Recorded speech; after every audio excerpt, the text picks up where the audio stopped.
السلام علیکم. سنہری باتیں چینل پر آپ سب بہنوں اور بھائیوں کو خوش آمدید. امید کرتی ہوں آپ سب خیریت سے ہوں گے. چلیں سٹارٹ کرتے ہیں آج کی video. Well, I believe in equality. I wouldn't say I'm a feminist. I would say I'm a woman. And above all, I'm a human being.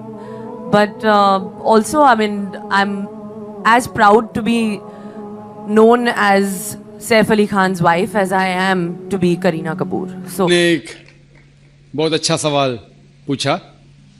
انہوں نے یہ کہا کہ اسلام مذہب میں جب کسی کا طلاق ہوتا ہے تو بہت سے ان پڑھ خواتین جنہیں علم نہیں ہوتا، ان کو جینے کے لیے کچھ پیسہ نہیں ہوتا، تو کچھ ایسا مینٹیننس جس طریقے سے ہونا چاہیے کہ نہیں. جو اس کے مین وجہ ہے جو آج کے معاشرے میں یہ ہو رہا ہے وہ ہے کہ اسلام کا کم علم ہونے کی وجہ سے یہ چیز ہو رہی ہے. اگر ہر انسان اسلام مذہب کو صحیح طریقے سے سمجھ سکے تو میں یہ کہنا چاہتا ہوں کہ جو حقوق خواتین کے اسلام میں ہیں وہ کوئی بھی مذہب میں نہیں، کوئی بھی سوسائٹی میں نہیں ہے. پہلا چیز یہ کہ ہم دیکھتے ہیں کہ ہمارے ہندوستان کے کلچر میں عام طور پہ کسی کی شادی ہوتی ہے جب تو اکثر عورت مرد کو دہیج دیتی ہے، اسے کہتے ہیں ڈاوری دیتی ہے عام طور پہ. اور اسلام میں الٹا ہے. اسلام میں اللہ تعالیٰ فرماتے ہیں سورہ نساء میں سورہ نمبر 4 آیت نمبر 4 میں کہ جب بھی آپ شادی کرو تو اپنی ہونے والے بیوی کو ایک گفٹ دو، تحفہ دو. ہم جسے کہتے ہیں مہر نکاح ہونے کے لیے فرض ہے. ہمارے اس دیش میں عام طور پہ الٹا ہوتا ہے کہ وہ عورت ہونے والے مرد کو دہیج دیتی ہے اور مارکیٹ کے اوپر ڈیپینڈ ہوتا ہے. اگر وہ ڈاکٹر ہے تو مانگے گا 1 کروڑ روپیہ یا 10 لاکھ، ڈیپینڈ کون سے علاقے سے آتا ہے. انجینئر ہے تو 5 لاکھ، گریجویٹ ہے تو 1 لاکھ، جیسے بھیڑ بکریوں کا بکتے ہیں. اور افسوس کی بات ہے کئی مسلمان بھی اس کو عمل کرتے ہیں، بالکل غلط ہے. اسلام میں دہیج لینا عورت سے زبردستی بالکل حرام ہے. الٹا ہونے والے شوہر کو مہر دینا چاہیے اور اپنے برابر کا مہر دینا چاہیے. لیکن افسوس کی بات ہے کہ دہیج لینا چھوڑیے، اگر ہنٹ بھی دینا، دہیج کو ہنٹ دینا کہ میرا بیٹا مرسڈیز کار میں گھومنا چاہتا ہے، ہنٹ دے رہے کہ اس کو دہیج میں مرسڈیز کار چاہیے. میرے بیٹے کو 4 بیڈ روم فلیٹ میں رہنے کی عادت ہے، انڈیکیشن ہنٹ دے رہے کہ مجھے دہیج میں 4 بیڈ روم کا فلیٹ چاہیے. یہ بالکل اسلام میں حرام ہے. زبردستی مانگنا، اگر خوشی سے، اگر اس لڑکی کے والدین کچھ دینا چاہتے تو آپ لے سکتے خوشی سے. زبردستی آپ لے نہیں سکتے، نہ آپ اس کو ہنٹ دے سکتے کہ مجھے فلیٹ دو یا پیسہ دو. اسلام میں الٹا ہے. اسلام میں عورت کو مہر ملتا ہے شادی میں، اور مہر نکاح ہونے کے لیے فرض ہے. اور مہر یہ خود عورت بھی طے کر سکتی کہ میں تم سے شادی کروں گی جب تک آپ مجھے 1 لاکھ روپیہ نہیں دیں گے. وہ الگ بات ہے کہ وہ غریب شوہر ہے، غریب آدمی بولے گا میں 1 لاکھ نہیں ہے، آپ کوئی دوسرے مرد کو ڈھونڈو، میں دوسری لڑکی کو ڈھونڈوں گا، یہ بھی جائز ہے. تو وہ لڑکی دوسرے شوہر کو ڈھونڈیں گی، ٹھیک ہے نا. لیکن وہ کہہ سکتی مجھے 1 لاکھ چاہیے، 5 لاکھ چاہیے، 10 لاکھ چاہیے، کچھ بھی کہہ سکتی ہے. اگر شوہر کے پاس قوت ہے وہ دیں گا، نہیں قوت ہے تو نہیں دیں گا. اسی لیے عرب ممالک میں لڑکی لوگ اتنا ڈیمانڈ کرتے ہیں کہ ان کو عرب خواتین سے شادی کرنا مشکل پڑ جاتا ہے، کیونکہ وہ جانتے ہیں اپنے حقوق کو. سورہ نساء کی سورہ نمبر 4 آیت نمبر 20 کے آیت میں لکھا ہے کہ آپ انہیں سونے کا پہاڑ بھی دے سکتے ہیں مہر میں، اور آپ اسے ایک آیت بھی سکھا سکتے ہیں، وہ بھی مہر ہے. اگر آپ کے پاس پیسہ نہیں ہے اور وہ آدمی کہتا ہے کہ میرے پاس پیسہ نہیں، میں آپ کو قرآن شریف کی آیت پڑھ کے سناؤں گا، وہ بھی مہر ہو گیا. تو مہر کی کوئی حد نہیں ہے، نہ نیچی حد ہے نہ اوپر حد ہے. اپنے اپنے سٹیٹس کے اکارڈنگ وہ مہر طے کر سکتے. اور یہ مہر کی کئی وجہ ہے. ایک وجہ ہے کہ مثال کے طور پہ اس لڑکی کے والدین نے اس کی پرورش کی، اسے گریجویٹ بنایا، تعلیم کے اوپر خرچہ کیا، تو مہر ملنے کے بعد اس عورت کی وہ اپنی جائیداد ہو جاتی ہے. وہ چاہے اپنے والدین کو دے، چاہے خود رکھے، یا اس کو کوئی بزنس میں لگا دے، کوئی تجارت میں لگا دے، اس کا حق ہے.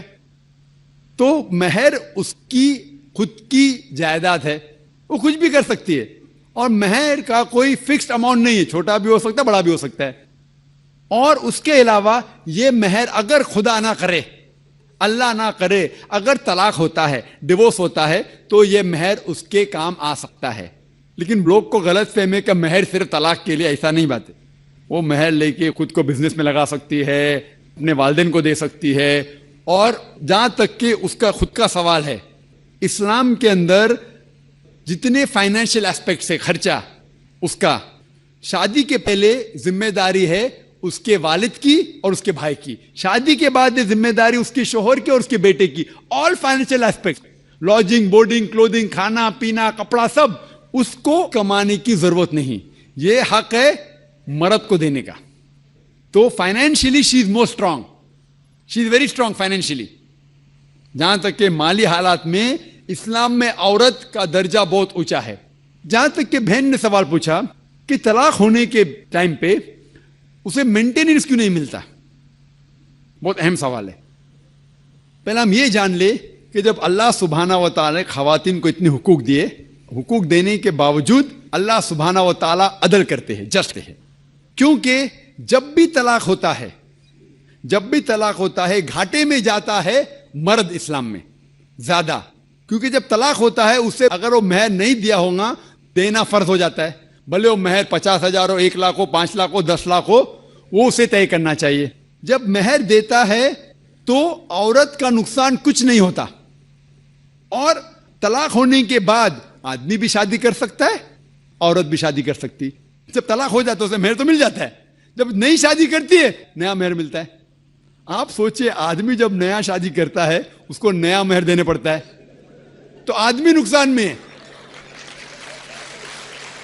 اگر آپ یہ کہیں گے کہ طلاق ہونے کے بعد آدمی مینٹیننس بھی عورت کو دے, تو ہم کہیں گے یہ اللہ سبحانہ و تعالی حق کے نہیں ہے, نعوذ باللہ. ایسا کر ہی نہیں سکتے, نہیں تو مجھے لیکچر دینے پڑیں گا آدمی کے حقوق اسلام میں. میں اکثر تقریر کرتا ہوں عورتوں کے حقوق. لیکن جو لوگ اسلام کی بنیادی بات کو نہیں سمجھتے انہیں یہ غلط فہمی ہے کہ عورت کا نقصان ہو رہا ہے. عورت کا نقصان نہیں ہو رہا ہے. اور عورت کو کچھ بھی اگر چیز کی ضرورت ہے, جیسے میں نے کہا, آدمی کا حق بنتا ہے کہ اسے دے.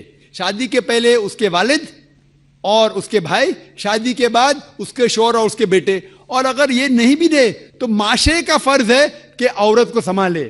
معاشرہ نہیں کر سکتا ہے, اگر اسلامک حکومت ہے, حکومت کا فرض ہے کہ عورت کو سنبھالے, اس کی پرورش کرے. یہ اسلام میں. لیکن اگر آپ اس کے بعد کہیں گے طلاق ہونے کے بعد آدمی اسے ہر مہینہ اور 1,000 روپیہ دے, 5,000 روپیہ دے, تو یہ آدمی پہ ظلم ہوئے گا. لیکن جو مہر طے ہوتا ہے شادی کے پہلے نکاح میں, کیا مجھے چاہیے 5 لاکھ روپیہ, اسے وہ سنبھال سکتی ہے. اسے کوئی تجارت میں لگائے اور اس کی آمدنی لے سکتی ہے. اگر کوئی شک ہے کہ ہو سکتا ہے میرا طلاق, کبھی بھی شادی ہوتی تو طلاق کا گمان تو رہتا نہیں دماغ میں کہ طلاق ہونے والا ہے, ہو سکتا ہے. لیکن اس کے لیے اسلام نے اسے الحمدللہ کئی چیزیں سے حفاظت کی ہے. تو مہر جو ہے اسے کئی فائدے ہیں. اور اس کے باوجود حدیث محمد صلی اللہ علیہ وسلم کی کہ اگر کوئی آدمی اپنی بیٹی جس کا طلاق ہوتا ہے اس کی حفاظت کرتے تو بہت ثواب ملتا ہے. تو اسلام میں جو طلاق شدہ عورت ہے اس کے لیے الحمدللہ کئی طریقے ہیں جس سے اس کی حفاظت کی جاتی ہے. جو آپ جو کہہ رہے ہیں وہ یہاں کے معاشرے کے بارے میں کہہ رہے ہیں, تو میں کہتا ہوں کہ یہاں کے خواتین کو اپنے حقوق خود پتہ نہیں, ان کی غلطی ہے, اسلام کی نہیں. ہمارے خواتین اور ہمارے مرد خود نہیں جانتے, طلاق کیسا دینا جانتے نہیں. غلطی کس کی؟ اسلام کی. اسلام کی نہیں, اسلام کے فالو کرنے کی, مسلمان کی. اگر آپ اسلام کو جاننا چاہتے ہیں تو مسلمان کو مت دیکھیے. جس طریقے سے آج میں نے کہا, آپ اگر مرسیڈیز کار کو جاننا چاہتے کتنی اچھی ہے, اگر کوئی ڈرائیور جو ڈرائیونگ نہیں جانتا ہے اس کے پیچھے بیٹھا اسٹیئرنگ ویل کے اوپر اور مرسیڈیز کار کو ٹھوک لیتا ہے, تو غلطی کس کی؟ مرسیڈیز کار کی کہ ڈرائیور کی؟ ڈرائیور کی. اسے مرسیڈیز کار چلانے آتا نہیں. تو اسی لیے اسلام کو اگر جاننا چاہیے تو آپ قرآن کو پڑھنا چاہیے اور صحیح حدیث کو. یہ افسوس کی بات ہے کہ کئی مسلمان خود نہیں جانتے قرآن اور حدیث میں کیا لکھا ہے, کس طریقے سے طلاق دینا چاہیے, کس طریقے سے برتاؤ کرنا چاہیے اپنی بیوی کے ساتھ. اسی لیے میں تقریر کر رہا ہوں, تو لوگوں کو قرآن اور حدیث کے قریب لے کے آؤں. Hope that answers the question. جی ناظرین, تو یہ تھی آج کی ویڈیو. امید کرتی ہوں آپ کو یہ ویڈیو ضرور پسند آئی ہوگی. اچھی لگی ہو تو اس ویڈیو کو لائک کریں اور صدقہ جاریہ سمجھ کر زیادہ سے زیادہ اس ویڈیو کو شیئر کریں۔ اسلام کو دوسروں تک پہنچانے میں ہمارا ساتھ دیں۔ ملتے ہیں اگلی ویڈیو میں، تب تک کے لیے اللہ حافظ۔